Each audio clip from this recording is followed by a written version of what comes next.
Hi, it's Elliot from Abroadin. Today I want to talk a little bit about real estate investing for people living abroad. So, we're all very familiar with the concept of real estate, right? We live in houses or apartments, we work in offices, we shop in grocery stores, we go out to eat in restaurants. All of those are real estate.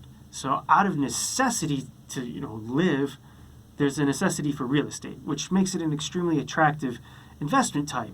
And if that wasn't enough, unlike stocks or bonds, we can physically see real estate. We can reach out and touch it. And, well, usually it's a little bit more firm than this wall behind me, but that mental association does a lot to making us say, oh, hey, this is a tangible asset. We should invest in it, right?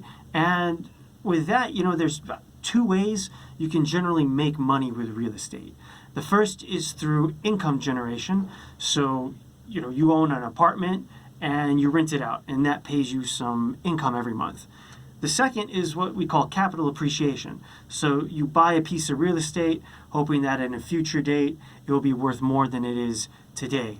Some people call that speculation. Capital appreciation is probably the more preferred term, although we're not here to judge, so call it whatever you want. That's pretty much what it is.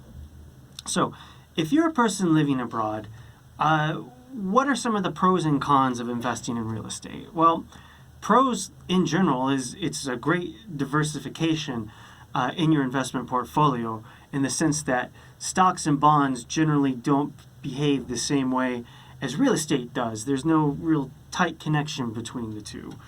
So that's great. And as an expat or a person living abroad, if you're buying in the local market where you live, you know that market very well, meaning you can make a much better decision than a non-local investor as to whether or not to buy real estate. And then buying that piece of real estate is great diversification in a global portfolio. So that's something expats have that general investors don't. Now, some of the downsides, in addition to the general ones, such as, it's a very complex and opaque market. We can't see exactly how much real estate goes for. That's not public information.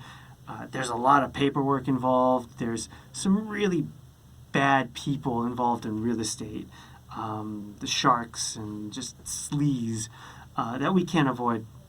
Specifically for expats, you've got two things that are working against you. First, even if you can speak the language locally, chances are you don't know the legal customs or the legal jargon, and you can quickly get overwhelmed or maybe misinterpret local business customs, which will either drive up costs or maybe drive you to make a bad decision about whether or not to make a purchase. And those things add up in terms of cost, and we're talking about a lot of money in real estate, so the cost of an error is huge. Second, you have to start looking at like the global tax considerations. Say you move away from the country where you've bought an apartment in, right? So you're going to have to do all sorts of reporting in the country you just left for as long as you hold the real estate asset in that country.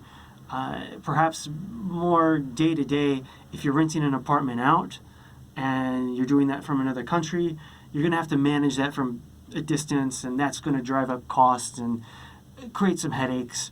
All of that put together for an expat might not be so interesting. So in that case, it might be more interesting to invest in real estate funds or find another way to diversify yourself. For that, we recommend you talk to an investment advisor. But if you're curious to learn a little bit more about the subject, we've written a couple articles. We have them on the link below. One is just a general refresher on real estate, and the other is a listicle of the pros and cons of real estate investing. No spam. So anyways, if you have any questions, be sure to leave us a comment. We will check it and try to see if we can answer it. Thanks for watching, and see you guys later.